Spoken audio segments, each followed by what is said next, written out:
ஆண்டவராகிய இயேசு கிறிஸ்துவின் இனிய நாம் மையப்படுவதாக. இந்த நாளிலும் உங்கள் யாவரையும் பார்ப்பதிலே மிகுந்த சந்தோஷம். இந்த காலவேளையிலே ஒரு வசனத்தை சொல்லி அதில் இருக்கிற சத்தியங்களை ஏசப்பா நமக்கு கற்றுக் கொடுக்க விரும்புகிறார். அவருடைய வார்த்தை ஒன்று மாத்திரம்தான் நம்மை நல்வழிப்படுத்தும். வாலிபன் தன் வழியை எதனால் சுத்தம் பண்ணுவான்? தன்னுடைய வேத வசனத்தின்படி தன்னை காத்து கொள்கிறதுனால் தானே அப்படின்னு ரொம்ப அழகாக இயேசு கிறிஸ்து வேதத்தில் அவர் எழுதி வைத்திருக்கிறார். நம்முடைய வாழ்க்கை பரிசுத்தமாக இருக்க வேண்டும் என்று விரும்பினால் இந்த வேதத்தை ஒரு நாளும் அனுதினமும் நாம் தியானிக்கும் போது வாசிக்கிறது மாத்திரம் இல்லை, அதன்படி நம்முடைய வாழ்க்கை ப்ராக்டிஸ் பண்ணும்போது நிச்சயமாக நம்முடைய வாழ்க்கை ஒரு ஆசீர்வாதமான வாழ்க்கையை இருக்கும் என்பதில் எந்த சந்தேகம் இல்லை. இந்த காலவெளியில் என்னோடு கூட சேர்ந்து நம்ம எல்லாருக்கும் தெரிஞ்ச ஒரு காரியம், ஆதியாகமத்தின் புஸ்தகம் 39ஆம் அதிகாரம் 12ஆம் வசனத்திற்கு நேராக உங்கள் கவனங்களை திருப்பிக் கொள்ளுங்கள். இந்த வசனத்தை உங்களுக்காக நான் வாசிக்கிறேன். அப்பொழுது அவள் அவனுடைய வஸ்திரத்தை பற்றி பிடித்து என்னுடனே சயனி என்றாள். அவனோ தன் வஸ்திரத்தை அவள் கையிலே விட்டு வெளியே ஓடி போனான் என்ற ஒரு அழகான வார்த்தையை ஏசப்பா யோசேப்பு என்கிற வாலிபனை குறித்து இங்கே எழுதி வைத்திருக்கிறார்.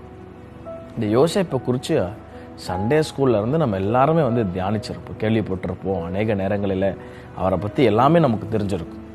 ஆனால் இந்த யோசேப்பு ரொம்ப ஸ்பெஷலான ஒரு கேரக்டர்.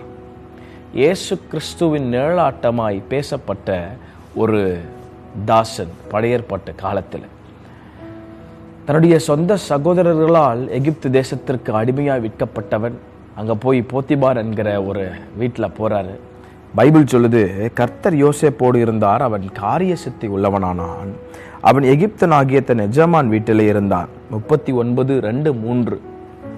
கர்த்தர் அவனோடு இருக்கிறார் என்றும் அவன் செய்கிற யாவையும் கர்த்தர் வாய்க்க பண்ணுகிறார் என்றும் அவன் எஜமான் அறிந்து தன் வீட்டிற்கு அவனை எஜமானாக அதிகாரியாகி ஏற்படுத்தினான் அப்படின்னு பைபிள் ரொம்ப அழகா சொல்ல.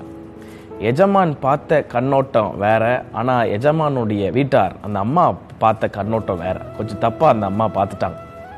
அவனோடு பாவம் செய்ய வேண்டும் என்று யோசேப்பை ஒவ்வொரு நாளும் வற்புறுத்த ஆரம்பித்தான். ஆனால் யோசேப்பு கர்த்தருக்கு பயந்தவனாக இருந்தபடினால் ஒரு நாள் சொல்றாரு, இந்த பொல்லாப்பை என் தேவனுக்கு விரோதமாக நான் எப்படி செய்ய முடியும் அப்படின்னு சொல்லிட்டு ஒவ்வொரு நாளும் விலகி ஓடுகிறான்.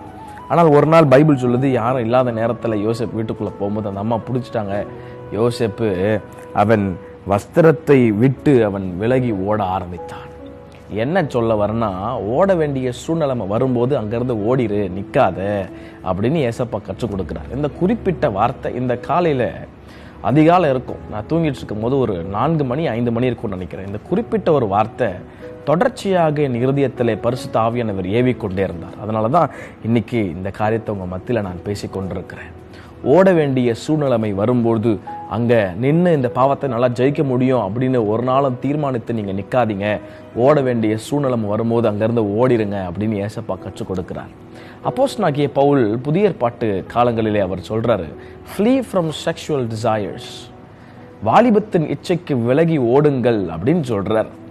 காரணம், இந்த குறிப்பிட்ட பாவத்தை நம்மளால எதிர்கொள்ள முடியாது, இதுல இருந்து விலகி ஓடு.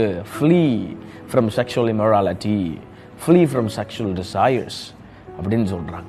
இன்னைக்கு இருக்கிற காலகட்டத்தில் இப்படிப்பட்ட பாவங்களை நம்ம எதிர்த்து நிற்க முடியும் அப்படி எனக்குள்ள வாழ்கிறவர் யார் தெரியுமா? பரிசுத்தமானவர், ஆவியானவர் வாழ்ற அப்படி நம்ம பெருமைப்படுத்திட்டு நம்ம நின்னோன்னு சொன்னால் 100% நம்ம கீழே விழுந்துருவோம். அதனால தான் வேதம் சொல்லுது, விலகி ஓடு, விலகி ஓடு.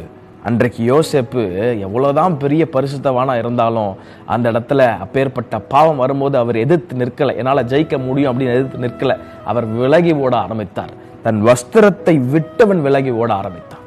அதில் தான் சொல்கிறேன், இந்த சத்தத்தை கேட்டுக்கொண்டிருக்கிற அன்பு வாலிபனே, அன்பு வாலிப சகோதரியே, அன்பு வாலிப சகோதரனே, இந்த சத்தத்தை கேட்டுக்கொண்டிருக்கிற யாராக இருந்தாலும் சரி, இது பேசுகிற எனக்கும் சேர்த்து தான் பரிசுத்த ஆவியானவர் பேசுகிறாரு. விலகி ஓடுகிற சூழ்நிலைமை வரும்போது விலகி ஓடுங்கள், அந்த இடத்துல நிற்க வேணான்னு கர்த்தர் சொல்கிறார். இந்த காலவேளையில் ஒரு வார்த்தையை நம்ம அறிக்கை பண்ண போகிறோம். என்ன தெரியுமா? ஆண்டவரே, விலகி ஓடுகிற சூழ்நிலைமை வரும்போது நான் ஓடணும், அங்கே நிற்கக்கூடாதுப்பா, அப்படிப்பட்ட கிருபை எனக்கு தாங்கன்னு சொல்லும்போது பரிசுத்த ஆவியானவர் ரொம்ப அழகாக நம்மளை நல்வழிப்படுத்தவர் போதுமானவராக இருக்கிறார். இந்த நாள் முழுவதும் தியானிங்க. யோசேப்பை போல பரிசுத்தத்தை காத்துக்கொள்வோம். அவர் நியமித்த ஓட்டத்தில் நாம் வெற்றிகரமாக ஓடுவோம். கர்த்தர் நமக்கு உதவி செய்ய போதுமானவராக இருக்கிறார். Have a blessed day. May the Lord bless you.